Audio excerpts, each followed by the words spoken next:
একজন মাস্টার ও স্কুলে ঢুকে, ক্লাসে ঢোকার পরে বাচ্চাদেরকে শিক্ষা দেয় সব আল্লাহর নবীর উল্টা। কি শিক্ষা দেয়? টিচার বলেছে, যখন আমি তোমাদের স্যার ক্লাসে আসব তখন তোমরা সবাই দাঁড়াবে, তখন তোমরা ছেলে মেয়ে উভয়ে দাঁড়াবে, দাঁড়ানোর পরে স্যারকে সালাম জানাবে। আছে না নাই? আছে তো? আপনার পাশে স্কুল আছে না? স্যারকে সালাম দিবে। আমাদের কথা বলছি, আমরা তো মাদ্রাসায় গিয়ে হেদায়েত প্রাপ্ত হয়েছি। যখন স্কুলে ছিলাম আমরাও দাঁড়াতাম, না দাঁড়ালে স্যার শাস্তি দিত। কি করতাম? স্যারকে দাঁড়িয়ে সালাম দিতাম। আল্লাহর নবীর কথা কি? যে ব্যক্তি হাঁটছে, যে ব্যক্তি হেঁটে যাচ্ছে, সে ব্যক্তি বসা ব্যক্তিকে সালাম দেবে, কম সংখ্যক ব্যক্তি মেলা মানুষকে সালাম দেবে। আচ্ছা, আমি খুতবাতে উঠলাম, আপনারা সালাম দিতেন আমাকে? আমি দিলাম কেন? আপনারা দিতেন আমাকে সালাম। আল্লাহর নবীর সিস্টেম যেখানে যেটা, সেই জায়গায় সেই কাজটা করতে হবে। এই যে দেখবেন যে কিছু কিছু মানুষ আবার আমাদের ভিতরে হুজুরদেরকে ইন্ডিকেট করে। কি করে জানেন?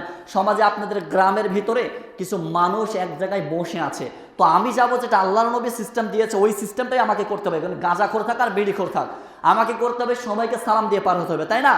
কিন্তু ওই মজলিসে হুজুর আছে আর এই মসজিদের কমিটি যাচ্ছে।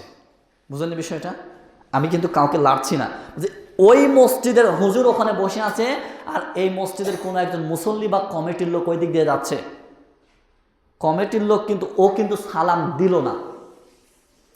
পরে হুজুরের ডবে, হুজুর আপনি ওই মজলিসে ছিলেন, সালাম দিলেন না। সালাম দেওয়া কি হুজুরের কর্তব্য? খালি সালাম দেওয়া কি হুজুরের কর্তব্য? স্কুল কলেজে যেটা শেখানো হচ্ছে পুরোটাই উল্টা।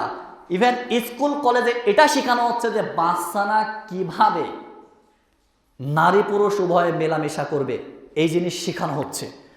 এই জিনিস তাদেরকে শেখানো হচ্ছে, কিন্তু নবী সাল্লাল্লাহু আলাইহি সাল্লামের ব্যাপারে আল্লাহ কোথায় আছে, আল্লাহর আকার আছে না নাই, তাওহীদ কি, আকীদা কি, আল্লাহকে কিভাবে বিশ্বাস করতে হবে, কুরআন মানতে হবে, হাদিস মানতে হবে, কোনটা ছাড়তে হবে, কোনটা মানতে হবে, এগুলো শিক্ষা দেওয়া হচ্ছে না। এই জন্য বলছি। আর কেন বলছি? হারাম কাজে নিমজ্জিত ওই শিক্ষক উল্টা শিখাচ্ছে যে একজন আসবে তখন সালাম দেবে। উচিত ছিল শিক্ষকই সালাম দিয়ে ঢুকবে, আবার সেই শিক্ষক ক্লিন সেভ করা। দাড়ি রাখা ফরজ,